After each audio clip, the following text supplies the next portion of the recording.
আচ্ছা, তো একটু সংক্ষেপে ধারণা দেই, তাহলে সমাস আমরা জানি কয় প্রকার বলেন তো? সমাস চার প্রকার। কয় প্রকার? চার প্রকার। আচ্ছা, ইতিপূর্বে আমরা জানছি সমাস কয় প্রকার? চার প্রকার। তো প্রথম যে সমাসটাকে বলবো দ্বন্দ্ব সমাস। দ্বন্দ্ব শব্দের অর্থ কি বলেন তো? জোড়া। দ্বন্দ্ব শব্দের অর্থ কি? জোড়া। তার মানে যতগুলো আমরা দুইটা জিনিস পাবো সবগুলো কি সমাস? দ্বন্দ্ব সমাস। সবগুলো কি সমাস? তার মানে দ্বন্দ্ব বলতে কি সমাস? দুইটা জিনিস, যে কোনো কিছু দুইটা জিনিস। এখন দেখেন যতগুলো দুইটা জিনিস আছে পৃথিবীতে সবগুলো কি সমাস? দ্বন্দ্ব সমাস। মা বাবা, ভাই বোন, দাদা দাদি, নানা নানি, চাচা চাচি, ফুফা ফুফি, এগুলো সবগুলো কি সমাস? দ্বন্দ্ব সমাস। তার মানে দ্বন্দ্ব সমাসের টেকনিক কি? একটা, যে দ্বন্দ্ব সমাস বলতে কি বুঝবো? দুই। দ্বন্দ্ব বলতে জোড়া। দ্বন্দ্ব বলতে এনাফ। দ্বন্দ্ব সমাস শেষ। এন্ড কর্মধারায় মানে বুঝবেন যে কর্মধারায় মানে পূর্বপদ বা পরপদ মিলে একটা জিনিসকে বোঝাবে। কয়টা জিনিসকে বোঝাবে? একটা। যখন একটা জিনিসকে বোঝাবে তখন সেটা কি? কর্মধারায়। বুঝতেছেন? তখন সেটা কি? কর্মধারায়। তার মানে কর্মধারায় মানে কি? যে এক। কর্মধারায় মানে কি? এক। তার মানে কিভাবে এক হবে? যে পূর্বপদ এবং পরপদ দুটো পদ মিলে কয়টা পদ বোঝাবে? একটা পদ বোঝাবে। যদি একটা পদ বোঝায় সেটা কি? এই তো মাশাআল্লাহ। যেমন উদাহরণ বলেন যে সিংহ পুরুষ, কয়জন ব্যক্তিকে বোঝাচ্ছে? সিংহ আলাদা, পুরুষ আলাদা না, দুইজন মিলে একজন ব্যক্তিকে বোঝাচ্ছে। তার মানে কি? কর্মধারয় সমাস। এখন কর্মধারয় সমাসের প্রকারভেদ দেখেন। কর্মধারয় সমাসকে আমরা বিভিন্ন ভাগে ভাগ করতে পারি। এক নম্বর যেটাকে বলবো সেটা আমরা যোজক লোপীয়। আপনাদের বইয়ের মধ্যে একটাই আছে কি? যে যোজক লোপীয় যে সমাস, তাকে বলবো আমরা কি? যোজক লোপীয় সমাস। কিরকম দেখেন, যে ভাজা মাছ, ভাজা যে মাছ, এই যে কথাটা কি হবে? যে যোজকটাকে যখন লোপ পাবে তখন সেটা কি? যোজক লোপীয় কর্মধারায় সমাস। বুঝতে পারছি কি? যেহেতু আগের ক্লাস একটু রিকল করে দিচ্ছি, শোন এই কথা না। তো এবার দেখেন, যদি আমরা বলি যে মধ্যপদলোপীয়, তার মানে মাঝখানের একটা পদ কি পাবে? লোপ পাবে। যখন মাঝখানের একটা পদ লোপ পাবে তখন সেটা কি? যোজক লোপ, সরি, মধ্যপদলোপীয়। সেটা কি? মধ্যপদলোপীয়। উদাহরণ বলেন যে কি? হ্যাঁ, এই তো বললেন যে ঘর জামাই, ঘরে আশ্রিত জামাই, ঝালমুড়ি, ঝাল মিশ্রিত মুড়ি, দুধ ভাত, দুধ মিশ্রিত ভাত। এই তো মাশাআল্লাহ পারেন। আচ্ছা, এরপর দেখেন উপমান আর উপমিত। বলছি না, যেগুলো সত্য ঘটনাকে তুলনা করবে সেগুলো কি? উপমান। যেগুলো মিথ্যে ঘটনাকে তুলনা করবে সেগুলো কি? উপমিত। যে মাশাআল্লাহ, সব তো পারেন। তা উপমান আর উপমিত কি বুঝাইতে পারছি? আচ্ছা, এরপর দেখেন রূপক কি? রূপক হলো কি? এমন থাকবে যে কি? যে পূর্বপদটা, হ্যাঁ পূর্বপদটা যেটা যেটা সামনের পদ, এটা দেখা যাবে না, পরপদটা কি যাবে? দেখা যাবে। তখন সেটা কি সমাস হবে? রূপক। আচ্ছা, রূপক কর্মধারায় সমাস। এবার দেখেন দ্বিগু সমাস। কি সমাস? দ্বিগু। আমি এক কথাই বলছি, যেগুলো সংখ্যাবাচক শব্দ একটাকে বোঝাবে। কয়টাকে বোঝাবে? একটাকে বোঝাবে, সেগুলো কি সমাস? এবার দেখেন তৎপুরুষ সমাস। কি সমাস? তৎপুরুষ। হ্যাঁ, দ্বিগু সমাস বুঝেন নাই? যেমন ধরেন আমি যদি বলি চৌরাস্তা, চার রাস্তার সমাহার। চার রাস্তা মিলে একটা রাস্তাকে বোঝাচ্ছে, একটা জায়গাকে বোঝাচ্ছে, কিন্তু দুইটাকে না। চার রাস্তা বলতে কয়টা জায়গাকে বোঝাচ্ছে? একটা জায়গাকে বোঝাচ্ছে, কিন্তু অন্য কিছুকে বোঝাচ্ছে না। ত্রিফল, ত্রিফলের সমাহার। তার মানে কি? একটা জায়গার মধ্যে তিনটে ফল নিয়ে এসে দিচ্ছে যে কি এটা কি? ত্রিফলা। এটা কি? ত্রিফলা। ত্রিফলা বলতে আমরা কি জানি জানেন? ওই যে আমলকি, হর্তকি, এরকম তিনটা ফল আছে মনে হয়, এগুলোকে বলা হয় ত্রিফলা। এগুলোকে আমরা কিন্তু পৃথিবীতে অন্য বিভেদভাবে জানি না। একসাথে যখন দেয় তখন এইগুলোকে কি বলবো আমরা? ত্রিফলা। একসাথে যখন দেয় তখন কি? ত্রিফলা। তার মানে কি? এটা সংখ্যাবাচক শব্দ যখন একটাকে বোঝাবে তখন সেটা দ্বিগু কর্মধারায় সমাস। হ্যাঁ, দ্বিপত্নিক। তার মানে কি? দুই পত্নী যার। এটা কিন্তু ইয়ে হচ্ছে না। হ্যাঁ, একজনার দুইটা বউ, দ্বিপত্নী যার। দ্বিপত্নী, পত্নী না রে, পত্নী বানান কি রে?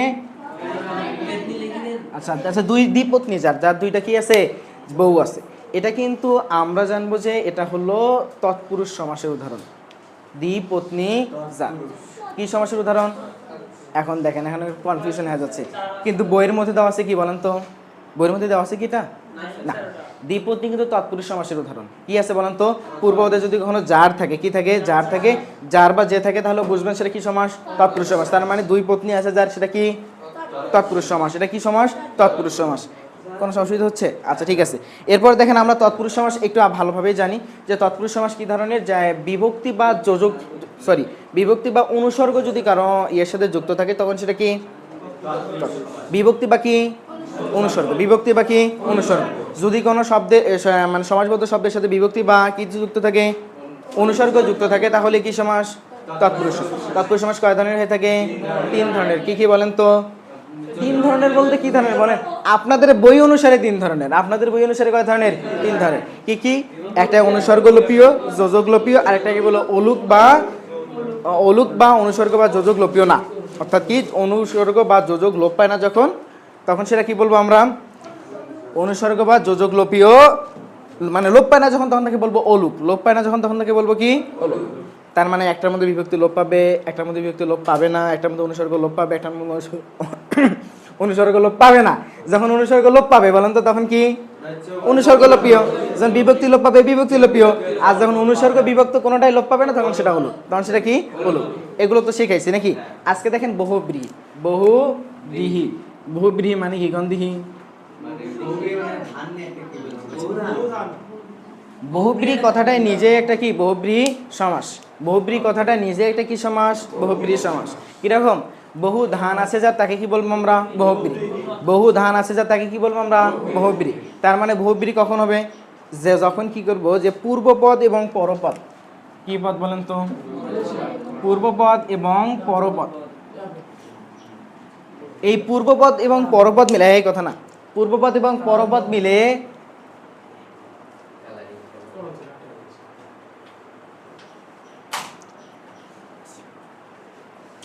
পূর্বপদ এবং পরপদ মিলে একটা নতুন একটা অর্থ প্রকাশ করবে। নতুন এটা কি প্রকাশ করবে? তার মানে এর অর্থ প্রাধান্য পাবে না, এর অর্থ প্রাধান্য পাবে না। যখন নতুন একটা অর্থ প্রাধান্য পাবে তখন তার কি নাম? কি সমাস? বহুব্রীহি সমাস। আমি একে বললাম যে চৌচালা। এখন তো আপনার কাছে আসতে, স্যার আপনি বলছেন যতগুলো সংখ্যা যতগুলো শব্দ দেখবেন নিঃসন্দেহে দিগু, কিন্তু এটা কি দিগু? না, এটা দিগু না। কেন? চৌচালা বলতে কি বোঝেন বলেন তো? চারটে চাল, যেটা ঘর, দেখে ডিরেক্ট বোঝেন ঘর। চৌচালা মানে কি? ঘর। চৌচালা মানে কি? ঘর। এটা চারটে ঘর বোঝেন না। যদি বলি তে পায়া, বলেন তো তিনটে পায়া যে টেবিলের থাকে তাকে বলবো তে পায়া। যে চৌপায়া বলি, চৌপায়া বলতে কোনো না কোনো টেবিলকে বোঝায়। এটা কিন্তু কোনো সংখ্যাবাচক কোনো শব্দকে বোঝাচ্ছে না। এটা কাকে বোঝাচ্ছে? চৌচালা মানে ঘরকে বোঝাচ্ছে, কোনো সংখ্যাবাচক শব্দকে বোঝায়, কিন্তু এর নাম হলো সংখ্যাবাচক বহুব্রীহি। তার মানে দেখেন, যেখানে কি পুরো চৌ বা চার, এই চারের কি অর্থ প্রকাশ করতেছে? না। চালার কি অর্থ প্রকাশ করতেছে? না। এটা আলাদা একটা অর্থ প্রকাশ করতেছে, যার নাম কি? ঘর। যার নাম কি? ঘর। তার মানে কি সমাস? তার মানে এটা কি সমাস? বহুব্রীহি সমাস। তার মানে বহুব্রীহি সমাস যদি হয়, তার মানে পূর্বপদের অর্থ প্রাধান্য পাবে না, পরপদের অর্থ প্রাধান্য পাবে না। পূর্বপদের অর্থ প্রাধান্য পাবে না, পরপদের অর্থ কি পাবে না? প্রাধান্য পাবে না। যখন পূর্বপদের অর্থ প্রাধান্য পাবে না, পরপদের অর্থ প্রাধান্য পাবে না, তখন সেটা কি সমাস? বহুব্রীহি সমাস। তখন সেটা কি সমাস? আশা করি বুঝাইতে পারছি। তখন সেটা কি সমাস? বহুব্রীহি সমাস। তার মানে বহুব্রীহি সমাস হলে কি হবে? পূর্বপদের অর্থ প্রাধান্য পাবে না, পরপদের অর্থ প্রাধান্য পাবে। কিরকম? আমরা দেখি যে নীলকণ্ঠ, সেই দিন মনে হয় বলছিলাম না? নীলকণ্ঠ, তাই না? আল্লাহু আকবার।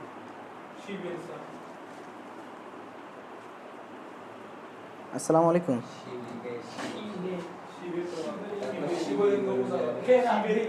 হ্যালো, আসসালামু আলাইকুম।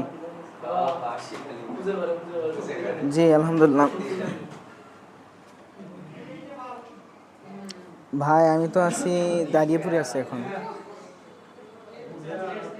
দাঁড়িয়েপুরে আছি ভাই।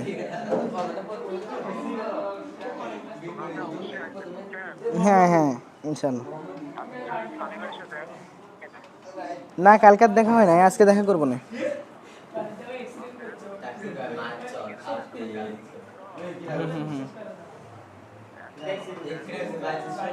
আচ্ছা ঠিক আছে।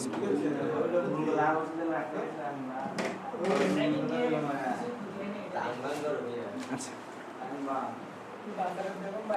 কি যেন বললাম, আবার স্টার্ট করা লাগবে না? তার মানে বললাম নীলকণ্ঠ। কি কণ্ঠ? নীলকণ্ঠ। তার মানে নীলকণ্ঠ মানে কি বলেন তো? আমরা নীলকণ্ঠ বলতে কিন্তু শিবকে বুঝি। কাকে বুঝি? শিব। এখানে কি নীলকণ্ঠ বলতে আমরা কি এই যে যার কণ্ঠ নীল তাকে বুঝি? না। এখানে কিন্তু কাকে বোঝায় বলেন তো? শিবকে। তার মানে এটা কি সমাস? কি সমাস? বহুব্রীহি সমাস। হ্যাঁ, নীল পেরে এগুলো কি সমাস? বহুব্রীহি সমাস। আচ্ছা, এবার দেখেন বহুব্রীহি সমাসকে আমরা, এই কথা না, হ্যাঁ প্রকার বহুব্রীহি সমাসকে আমরা বিভিন্ন ভাগে ভাগ করতে পারি। আগের যে বই ছিল এটা অনেক ভালো ছিল, মোটামুটি আকারে একটা বেশ ভালো একটা ধারণা পাওয়া যেত। কিন্তু আপনাদের বই খুব কম, একেবারে সীমিত আকারে বলা আছে। তবু বলি যে বহুব্রীহি সমাসকে আপনাদের বই অনুসারে অল্প কিছু ভাগে ভাগ করা আছে। একটা আমার হলো সামানাধিকরণ। নাম কি? সমানাধিকরণ না, সমানাধিকরণ। দেখেন সমানাধিকরণ, এই না, দেখেন সমানাধিকরণ কি কিরকম বলেন তো একটু। এক পূর্বপদ থাকবে কি বলেন তো, নাউন, সরি পূর্বপদ থাকবে অ্যাডজেক্টিভ, পরপদ থাকবে কি নাউন। আচ্ছা, তার মানে কি এক নাম্বার থাকবে অ্যাডজেক্টিভ, পরের নাম্বার কি থাকবে নাউন। এখন দেখেন যতগুলো বহুব্রীহি সমাস চিনবেন প্রথমে কিভাবে বলেন তো। না না, বহুব্রীহি সমাসকে আগে কি বলবেন, কিভাবে চিনবেন বলেন, যে পূর্বপদ এবং পরপদ মিলে আলাদা অর্থ প্রকাশ করবে। তার মানে আগে দেখলাম বহুব্রীহি সমাসকে চিনবেন কিভাবে, যে পূর্বপদ এবং পরপদ মিলে কি করবে, আলাদা একটা অর্থ প্রকাশ করবে। যখন সেই আলাদা অর্থের মধ্যে দেখবেন যে প্রথমটা আছে অ্যাডজেক্টিভ, অ্যাডজেক্টিভ জানেন তো, বিশেষণ, বিশেষণ যেটাকে আমরা বলি, যেমন যতগুলো রঙের নাম সবগুলো কি বিশেষণ। তারপরে কারো দোষ, গুণ, অবস্থা, সংখ্যা, পরিমাণ, পরিচয়, এগুলো বললে কি বিশেষণ। কি আপা বুঝতেছেন? আচ্ছা, সেগুলো কি বিশেষণ। তার কথা না, কি বললেন? হ্যাঁ, তার মানে সেগুলো কি বলেন তো বিশেষণ। যদি কখনো বিশেষণ কোনো নাউনের আগে থাকে, সেটা যদি আমরা দেখি যে পূর্বপদকে বোঝায় না, পরপদকেও বোঝায় না, তখন সেটা কোন পদকে বোঝাবে, অন্য একটা অর্থ প্রকাশ করছে, তখন সেটা কি সমাস, বহুব্রীহি সমাস। আশা করি বুঝাইতে পারছি। তার মানে সেটা কোন বহুব্রীহি সমাস হবে, সমানাধিকরণ। কোন বহুব্রীহি সমাস হবে, সমানাধিকরণ। কোন বহুব্রীহি সমাস হবে, সমানাধিকরণ। আচ্ছা, তার মানে সমানাধিকরণ কিরকম দেখেন তো, যেমন আমি বলি যে লাল পেরে, কি পেরে, লাল পেরে বলতেও কিন্তু আমরা কাকে বুঝি জানেন, যে শাড়ির যে পার্টটা লাল থাকে না, তাকে বলবে আমরা লাল পেরে, তাকে কি বলি আমরা লাল পেরে। তার মানে লাল পেরে কিন্তু এটা আলাদা অর্থ শাড়ির পার্কে বোঝাচ্ছে। লাল পেরে বলতে কিন্তু আলাদা কোনো পার্কে বোঝায় না। লাল পেরে বলতে কোন পার্কে বোঝায়, যে শাড়ির পার্কে বোঝায়। তার মানে এটা কি ওই লাল বা পেরের কথা বলতেছে না, এখানে শাড়ির পাড়ের কথা বলতেছে। লালের অর্থ প্রকাশ করে নাই, পাড়ের অর্থ প্রকাশ করে নাই, এখানে আলাদা একটা অর্থ প্রকাশ করেছে, সেটা হলো শাড়ি। কি শাড়ি। তার মানে এটা কি সমাস, বহুব্রীহি সমাস। এখন দেখেন তো, এই যে লাল আছে, লাল কি বিশেষণ না বিশেষণ, বিশেষণ। যদি বিশেষণ হয় তাহলে কি, যদি এটা যদি বিশেষণ হয়, এটা যদি বিশেষ্য হয়, তার মানে কি হবে বলেন তো, তার মানে এটা সমানাধিকরণ। বুঝতে পারছি কি। এবার দেখেন আমরা যাবো যে বেধিকরণ। কি বেধিকরণ। আচ্ছা দেখেন একটু নোটগুলো তুলে নেবেন, একটু এটা হালকা করে নোট করে নেবেন। হ্যাঁ, আচ্ছা এবার দেখেন বেধিকরণটা কি। বেধিকরণটা এরকম যে এটার মধ্যে দুইটাই থাকবে নাউন। কয়টা থেকে নাউন থাকবে, দুইটাই নাউন। কয়টা নাউন বুঝতেছেন? সমস্যা হচ্ছে না? আপনি মনে হয় আজকে নতুন আসছেন, আমার ক্লাস পাচ্ছেন, তাহলে ঠিক আছে। আচ্ছা, তার মানে কি বেধিকরণ বলতে কি বলেন তো, বেধিকরণ বলতে আমরা কি বুঝবো, যে দুইটাই থাকবে কি নাউন। হ্যাঁ হ্যাঁ হ্যাঁ, কই গেল, দুইটা বিশেষ্য কি থাকবে, পাশাপাশি থাকবে। এটা যেমন অ্যাডজেক্টিভ, এটা অ্যাডজেক্টিভ, এটা কি নাউন ছিল। তার মানে সেখানে কয়টা থাকবে বলেন তো, একটা নাউন আরেকটা। যখন দুইটা নাউন পাশাপাশি অবস্থানের মধ্যে থাকবে, এই যখন দুইটা নাউন পাশাপাশি অবস্থানের মধ্যে থাকবে, তখন সেটা কি বলেন তো, বেধিকরণ। তখন সেটা কি বেধিকরণ। তার মানে বেধিকরণ কি, যখন দুইটা নাউন পাশাপাশি অবস্থানের মধ্যে থাকবে, তখন সেটা কি বেধিকরণ। কিন্তু শুধু পাশাপাশি অবস্থানের মধ্যে থাকলেই বেধিকরণ হবে না, আগে দেখবো যে পূর্বপদ, পদ এবং পরপদ মিলে কি একটা, সরি আলাদা কোনো অর্থ প্রকাশ করতেছে কিনা। যখন আলাদা অর্থ প্রকাশ করবে, তখন দেখবো যে কি এর পারিপার্শ্বিক অবস্থাটা কি রকম। এর পারিপার্শ্বিক অবস্থাটা যদি দেখি যে কি হচ্ছে, যে দেখা যাচ্ছে যে একটা অ্যাডজেক্টিভ একটা নাউন, তার মানে কি সমানাধিকরণ। তার মানে একটা যদি না, দুটো যদি নাউন থাকে, তার মানে কি বেধিকরণ। যেমন আমি বলি গোফে খেজুরে, কি বলেন তো, গোফে খেজুরে। আচ্ছা, গোফে খেজুরে। এখন দেখেন গোফে খেজুরে মানে কি, গোফে খেজুরে ঝাড়। তার মানে এটা যদি বলি যে প্রথমটা কি নাউন, পরেরটা কি, পরেরটা কি, হ্যাঁ গোফে খেজুরে মানে কি, নিত্যন্ত অলস ব্যক্তি যায়, ওকে কয় গোফে খেজুরে। ওকে কি বললাম আমরা, হ্যাঁ হ্যাঁ, যে অলস ব্যক্তি এই বেচারাকে কি বলা হয়, গোফে খেজুরে। তার মানে ওই যে গোফে খেজুরে যা, তাকে কি বলবো আমরা, গোফে খেজুরে। তার মানে যে ব্যক্তিটা কি অলস হয়, একে কি বলবো আমরা, গোফে খেজুরে।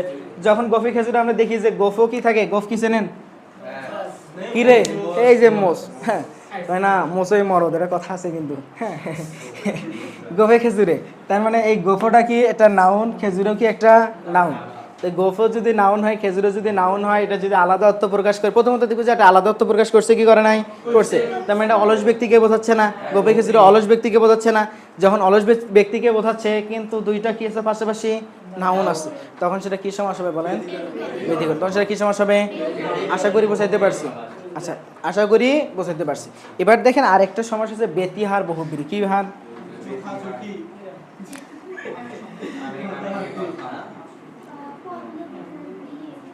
আচ্ছা,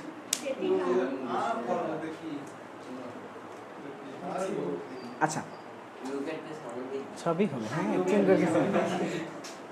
আচ্ছা, ব্যতিহার বহুব্রী। কি বহুব্রী? ব্যতিহার।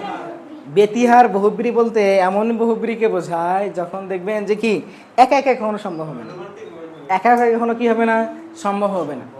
এই একা একা কোনো সম্ভব হবে না এবং পূর্বপদে আ পরবর্তী ই যুক্ত থাকবে। এটা সোজা চেনার বিষয় কি, পূর্বপদে আ পরবর্তী ই, পূর্বপদে আ পরবর্তী ই। তার মানে কি, যদি পূর্বপদে কি থাকবে বলেন তো, আ, পরবর্তী কি ই। আচ্ছা, কিরকম দেখেন আবার চেনার বিষয় টেকনিক্যালি মনে রাখার জন্য আর কি বলি যে, হ্যাঁ হ্যাঁ সরি, এটা ওই যে বিশেষ্যর সাথে খালি আ থাকবে কি না, বিশেষ্যর সাথে আ থাকবে, বুঝছেন? যেমন ধরেন আমি লাঠি বললাম, লাঠি কি বিশেষ্য না, খালি আ না কিন্তু। আচ্ছা বলি, একটু বোঝাই আগে, বোঝালে বুঝবে। দেখেন একটু আমরা ইয়ে করি, শুধু বিশেষ্য না, অনেক সময় ক্রিয়াপদ থাকতে পারে, ঠিক আছে? তার মানে এখানে যে পদটা থাকবে সে পদের শেষে কি থাকবে, আ থাকবে। যে কোনো একটা পদ থাকুক তার সাথে কি থাকবে, আ থাকবে। এখানে যে পদটা থাকবে তার সাথে কি থাকবে, ই থাকবে। যখন আ থাকবে পরবর্তী যখন ই থাকবে তখন সেটা কি হবে বলেন তো, বেহেতিয়ার বহুব্রী। এখন দেখেন, হ্যাঁ এ বসন, বেদিহার বহুব্রী যদি চিনতে যাস তাহলে বুঝবো যে এটা একা একা কখনো সম্ভব হবে না। কখন একা একা সম্ভব হবে না? যখন সেটা দুইজন মানুষ মিলে করে সেই জিনিসটা কি একা একা সম্ভব হবে? আমি এখন কানাকানি করবো, কার সাথে? যে কোনো একজন মানুষ তো লাগবে আমার কাছে, যে কোনো একজন মানুষ তো লাগবে আমার সাথে কানাকানি করার জন্য, একাই সম্ভব? আমরা এর আগে শোনেন, এটা কর্তাকে আমরা বিভিন্নভাবে ভাগ করি, এর মধ্যে একটা কিন্তু ব্যতিহার কর্তা। কি কর্তা? ব্যতিহার কর্তা। যেমন বাঘে মহিষে এক ঘাটে পানি খায়। বাঘে মহিষে দুইজন একসাথে খায়, একাই খায় না, দুইজন কি খায়, একসাথে খায়। তার মানে ব্যতিহার কর্তা বলতে আমরা বুঝি যে দুইটা বস্তু, দুইটা ক্রিয়া, দুইটা কাজ না, অত দুইজন কর্তা থাকেন। কয়জন কর্তা থাকেন? দুইজন কর্তা, দুইজনে কাজ করে। এই ব্যতিহার বলতে আমরা বুঝবো যে দুইজন, তার মানে একসাথে কি কয়জন ব্যক্তি থাকবে বলেন তো, দুইজন ব্যক্তি। দুইজন ব্যক্তি, দুইটা বস্তু, দুইটা যে কোনো কিছু থাকতে পারে, দুইটা থাকবে। কয়টা থাকবে? দুইটা। কয়টা? দুইটা। যেমন আমি বলি লাঠা লাঠি, কানা কানি, হ্যাঁ একই মনে হবে, একই শব্দ পুনরাবৃত্তি হবে, একই শব্দের পুনরাবৃত্তি। একই শব্দ কি এখানে যদি হয় কানা, পরবর্তীতে এই বিশেষ্যটারে আবার দেখেন আ যুক্ত হয় নাই, পরবর্তী এই বিশেষ্যটারে এই আটাকে কেটে দিয়ে আবার ই যুক্ত হবে, তার মানে কানা কানি, কানা কানি। তার মানে এই যদি কানাকানি চোখাচোখি দেখা দেখি, এগুলোকে কি বলবো আমরা বলেন তো, ব্যতিহার বহুব্রী সমাস। ব্যতিহার বহুব্রী সমাস। এখন কি মনে থাকবে নাকি ভুলে যাবেন? এখন দেখেন যে আমরা আরেকটা জানবো যে কি, যে পদলোপীয় বহুব্রী সমাস। কি?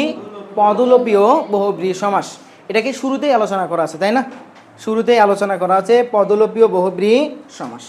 এখন দেখেন আমরা বহুব্রী সমাস চিনব কিভাবে? প্রথম নাম্বার ট্রিক্স কি, পূর্বপদ এবং পরপদ মিলা আলাদা অর্থ প্রকাশ করবে, তখন সেটা কি বহুব্রী সমাস। এখন তখন যদি সেটা বহুব্রী সমাস হয়, পূর্বপদ এবং পরপদ মিলা আলাদা অর্থ প্রকাশ করলে, তার মানে আমি যদি বলি হাতে খড়ি, হাতে খড়ি, বলেন তো হাতে খড়ি কি হবে? হাতে খড়ি বলতে এই হাতে লিখছি খালি না, খড়ি লিখিনি না। হাতে খড়ি বলতে আমরা কি বুঝি জানেন?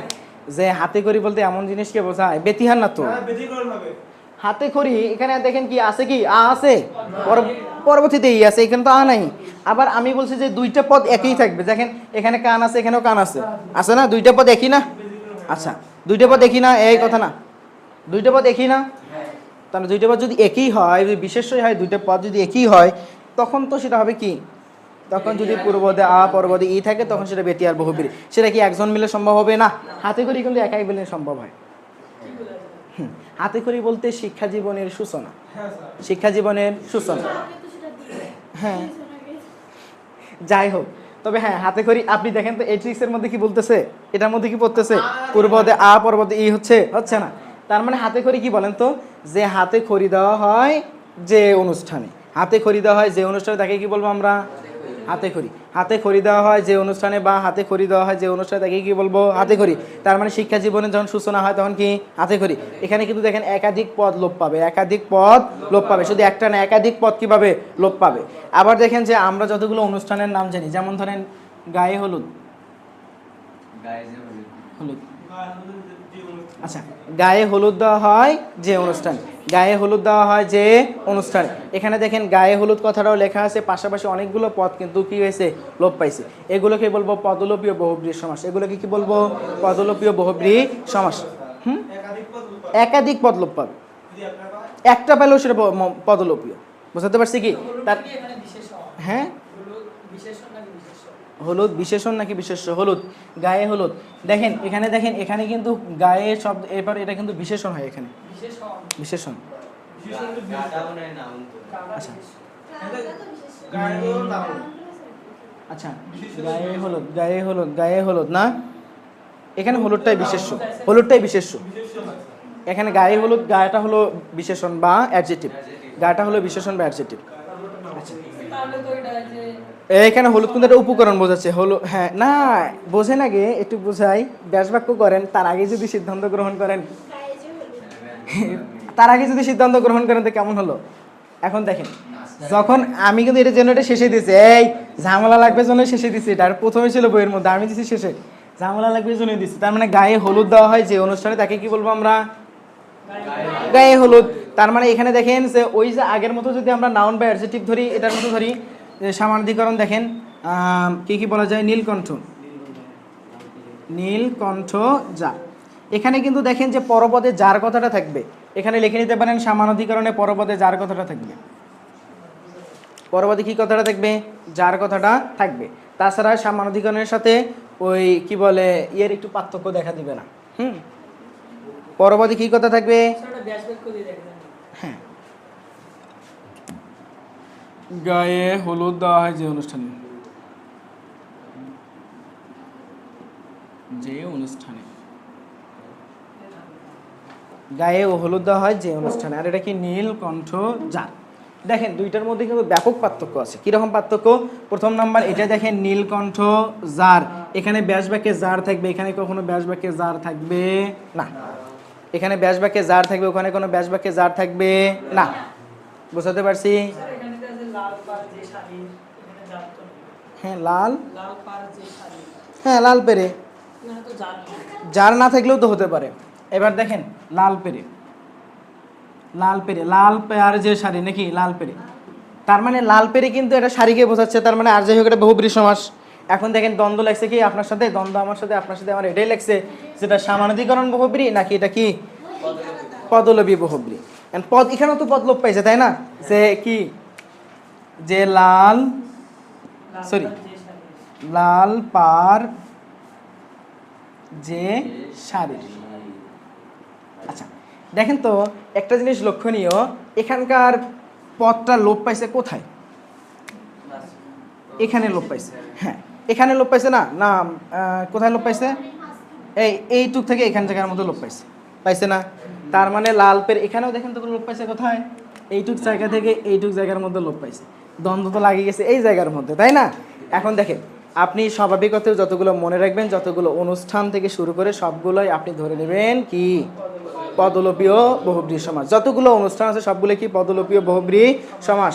এখন দেখেন যদি কখনো, শুধু এটা চেনার ট্রিক্স হিসেবে আমি বললাম আর কি, চেনার ট্রিক্স হিসেবে আমি এটাকে বললাম। তবে হ্যাঁ এই গায়ে হলুদ এটা বিশেষ অনুষ্ঠানের একটা একত্রিত নামকে বোঝায়। এটা সরি ওই একই রকমের দেখা যায়, কিন্তু দুটা কিন্তু একই রকমের মনে হয়, একই রকমের মনে হয় না, কিন্তু চেনার উপর দেখবেন যে যতগুলো অনুষ্ঠান আছে সবগুলো কি পদলোপী। বুঝতে পারছি? যতগুলো অনুষ্ঠান, এটা কি চেনার ট্রিক্স হিসেবে, আর দুইটাকে একই রকম দেখতে লাগে, দুইটাকে কি সেরকম দেখতে লাগে একই রকম। চেনার ট্রিক্স হিসেবে ধরে নেবেন যে যতগুলো অনুষ্ঠানের নাম আছে সবগুলো কি পদলোপী, সবগুলো কি পদলোপী। বুঝছেন নাকি বোঝেন নাই? আচ্ছা এবার দেখেন আমরা দুইটা দ্বন্দ্ব আছে, দ্বন্দ্ব দুইটাকে মীমাংসা করে সমস্যার কেচ্ছা খতম করে দেখি, বলেন। আচ্ছা এগুলো তো তুলে নিছেন না, চিন্তার কিছু নাই, বুঝছেন? বিগত সালের কোশ্চেন সলভ করা হবে। কোশ্চেন সলভ না করলে এগুলোকে পাঞ্চে লাগবে, বুঝছেন? আচ্ছা, সংখ্যাবাচক বহুব্রীহি।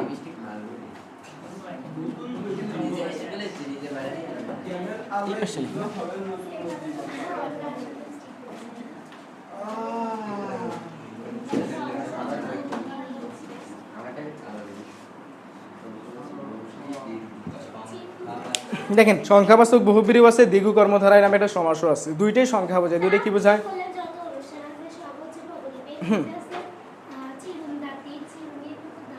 হ্যাঁ, চিরলদাতি।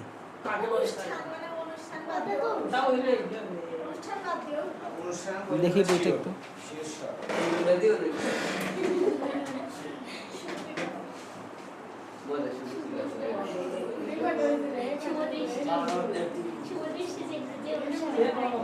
চিরলের মতো দাঁত।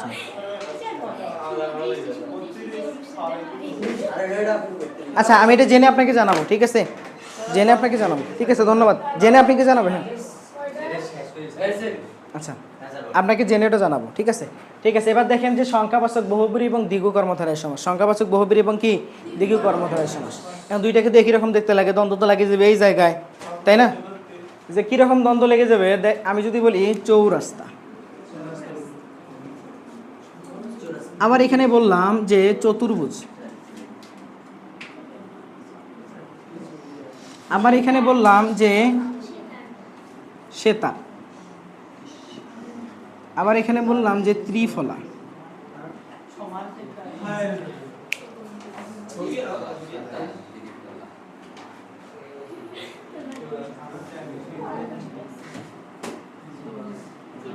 আচ্ছা, এই কথা না, আচ্ছা কথা না বলি।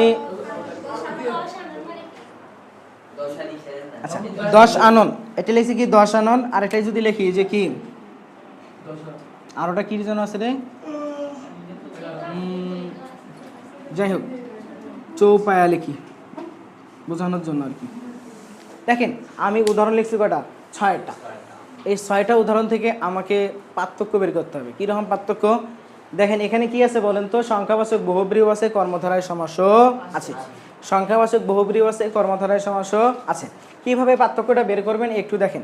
এখান থেকে প্রশ্ন একটু বানাই দেয় তো, যার কারণে একটু বললাম। এখান থেকে দেখেন যে প্রথম আপনাকে বলবে যে চৌরাস্তা কোন সমাস। প্রশ্ন আসলো কি চৌরাস্তা কোন সমাস?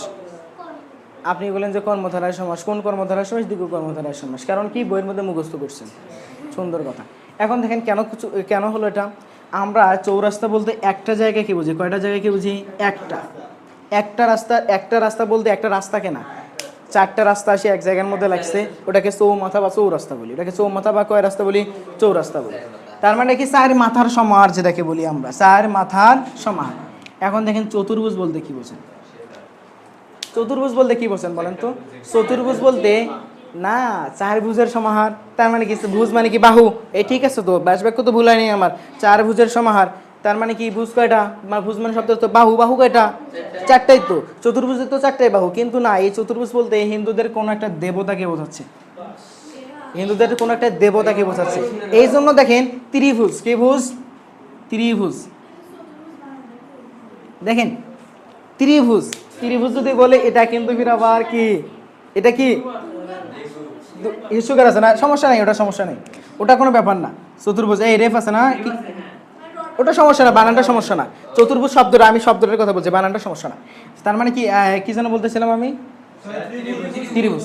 এই ত্রিভুজ কিন্তু ফির আবার কি না, ত্রিভুজ কিন্তু ফির আবার কর্মধারায় বহুব্রীহি সমাস না। এটা কিন্তু ফির আবার 3 ভুজের সমাহার। কারণ এটা কোনো কি কাকে বোঝায় নাই? কোনো দেবতাকে বোঝায় নাই। এটা একা তিনটা ভুজের সমাহারকে বলবো আমরা কি? ত্রিভুজ। বোঝাতে পারছি কি? তার মানে দেখেন দুইটার মধ্যে কিন্তু প্যাচ আছে, দুইটার মধ্যে কি আছে? প্যাচ আছে। এই চতুর্ভুজ বলতে কাকে বোঝাইছে বলেন দেখি? এটা দেবতাকে বোঝাইছে। কাকে বোঝাইছে? দেবতাকে বোঝাইছে। আবার দেখেন যে সেতার কিন্তু এটা যন্ত্রকে বোঝায়। কি বোঝায়? এটা যন্ত্রকে বোঝায়, যে যন্ত্রটা দিয়ে কি করা হয়? গান করা হয়। কয় তারের যন্ত্র সেটা বলেন তো? 3 তারের যন্ত্র। কয় তারের যন্ত্র? 3 তারের যন্ত্র। এটা যন্ত্রটাতে কি করা হয়? গান করা হয়। তার মানে এই 3 তারের যন্ত্রটা যখন গান করা হবে তখন আর সেটা কি থাকবে না? সেটা থাকবে। এটা কি যন্ত্রের নাম হয়ে গেছে না? তখন সেটা কি হবে বলেন? সংখ্যাবাচক শব্দ হলো না, তখন সেটা আলাদা একটা অর্থ প্রকাশ করছে, তার মানে কি সংখ্যাবাচক বহুব্রী, তখন সেটা কি সংখ্যাবাচক বহুব্রী। এবার দেখেন ত্রিফলা, এখানে কিন্তু ত্রিফলা বলতে তিনটে ফলকে বোঝাচ্ছে, তার মানে এক জায়গায় করে নিয়ে আসতে দিচ্ছে, তার মানে কি সমাস? তিনটে ফলকে নিয়ে বোঝাচ্ছে, এখানে ফলকেই বোঝাচ্ছে, অন্য কিছুকে বোঝায় না। অন্য কিছুকে বোঝায়? ত্রিফল বলতে তিনটে ফলকেই বোঝাচ্ছে, সেই তিনটে ফল কি আমলকি, হর্তুকি, আরেকটা ফল আমার মনে নেই। এই তিনটে ফলকেই বোঝায়, যখন তিনটে ফলের মিশ্রণ এক জায়গার মধ্যে দেয় তখন তাকে বলবো ত্রিফলা। তার মানে এটা যেটা অর্থ সেটা ঠিকই আছে, যখন অর্থ ঠিক থাকবে তখন সেটা কি কর্মধারায় সমাস। এখন বললো যদি সংখ্যাত লেখা থাকে তাহলে কি সংখ্যাবাচক বা দ্বিগু কর্মধারায় সমাস। এখন দেখেন 10 আনন, 10 আনন বলতে কাকে বোঝায় জানেন? রাবণকে বোঝায়। 10টা আনন, আনন মানে হলো মাথা, 10টা মাথা। হ্যাঁ হ্যাঁ, এক কথায় হিন্দুদের যতগুলো দেবতা আছে না, সমস্ত দেবতাগুলোই কিন্তু সংখ্যাবাচক বহুব্রী, সমস্ত দেবতাগুলোই বহুব্রী সমাস। আর যাই হোক সেগুলো বহুব্রী সমাস হবে, আর যাই হোক সেগুলো কি সমাস হবে? বহুব্রী সমাস হবে, যতগুলো দেবতার নাম আছে। হ্যাঁ, লক্ষ্মী, লক্ষ্মীও বহুব্রী সমাস। কিন্তু কাকে লক্ষ্মী বলে জানেন? লক্ষ্মী বলতে যে মেয়েটা ঘরের মধ্যে সুন্দরভাবে ইয়ে করে থাকে না, ওকেই কিন্তু লক্ষ্মী বলে। লক্ষ্মী কিন্তু এটা কি হবে? তবে দেবী লক্ষ্মী, এই লক্ষ্মীর কিন্তু একটা বিশেষ রূপ আছে, বুঝছেন? কথা বললেন না, লক্ষ্মীর কিন্তু একটা বিশেষ ইয়ে আছে, কি বলে এগুলো কথা ফিরে উঠলে ফির মানুষ কি করবে আল্লাহ।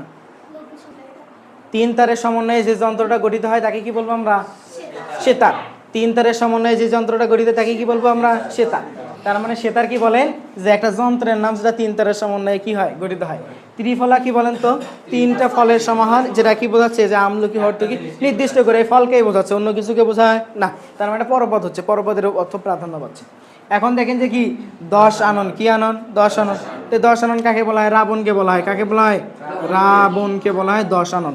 রাবণকে কি বলা হয়? 10 আনন। তার মানে 10 আননকে রাবণ যাই, তার নাম কি? 10 আনন। আচ্ছা, তার মানে এটা কি বলেন তো? এটা বহুব্রী সমাস। তার মানে এটা অন্যত্ব প্রকাশ করছে না, এটা অন্য একজন মানুষকে বোঝাচ্ছে না, তার মানে কি এটা বহুব্রী সমাস। আচ্ছা, এবার দেখেন চৌপায়া। চৌপায়া বলতে কি বুঝে বোঝেন? 4টে পায়া আছে। কয়টা পায়া? 4টে পায়া। 4টে পায়া কার থাকে? টেবিলের থাকে। কিসের থাকে? টেবিল। তার মানে এখানে যদি আমি টেবিল বলি, কি বলি? টেবিল বলি। কি বলি? টেবিল বলি। যদি টেবিল বলি তাহলে কি হবে বলেন? দ্বিগু কর্মধারায়। দ্বিগু কর্মধারায় না, চৌপায়া বলতে 4টে পায়াকে আলাদা আলাদা করে বোঝায় নাই, এটা নতুন অর্থ প্রকাশ করছে। কি? টেবিল। যখন টেবিল হবে তখন কি? কি তখন? সংখ্যাবাচক বহুব্রী। তখন কি? সংখ্যাবাচক বহুব্রী। আমরা মানে ভুলে যাচ্ছি যে কি করতেছি, তাই না? আবার বলি, যখন আমি দেখবো যে কি যে পূর্বপদ এবং পরপদ মিলে আলাদা কোনো অর্থ প্রকাশ করতেছে, যদি সংখ্যা থেকে তার সংখ্যাবাচক বহুব্রী, যে সংখ্যা না থাকে সেটা কি অন্য কোনো বহুব্রী হতে পারে। কিন্তু এই দ্বিগু কর্মধারের সাথে সংখ্যাবাচক বহুব্রীর যে পার্থক্যগুলো, সেগুলো এই 6টা, বিশেষ করে এই 6টা। আপনারা বলছেন যে আরও কতগুলো আছে, কতগুলো তো আছে, অনেকগুলো আছে। এখন এই বিশেষ করে এই 6টা আমাকে মনে রাখতে হবে। হ্যাঁ, তার মানে 10 আনন কি? রাবণকে বোঝায়। 10 আনন কাকে বোঝায়? রাবণকে বোঝায়। এই রাবণ কি, যার 10টা মাথা থাকে তাকে তো 10 আনন বলা হয়। তার মানে এখানে সংখ্যা দেখলে কি দ্বিগু কর্মধারে লাগে 10 হবে? না, দেখতে হবে যে এই 10 আনন বলতে কি বোঝাচ্ছে। 10 আনন বলতে বোঝাচ্ছে যে একজন ব্যক্তি রাবণকে। তার মানে এখানে চৌপায়া বলতে কি বোঝাচ্ছে? টেবিলকে বোঝাচ্ছে। আবার দেখেন চৌচালা নামে একটা কথা আছে, যেটা আমি আগেই বলছি। কয় চালা? চৌচালা। চৌচালা কাকে বোঝায়? ঘরকে বোঝায়। এটা ঘরকে, যেটা 4টা চাল থাকে, 4টা ইয়াতে কর্নার চার থাকে না, তাকে কি বলবো আমরা? চৌচালা। তবে এটা ঘরকে বোঝায়। এটা কি দ্বিগু কর্মধারায় সমাস? না, এটা কি সমাস? শেষ। তাহলে সমাস মনে হয় শেষ হলো। হ্যাঁ, ঠিক আছে, ধন্যবাদ সবাইকে সমাজ শেষ করার জন্য।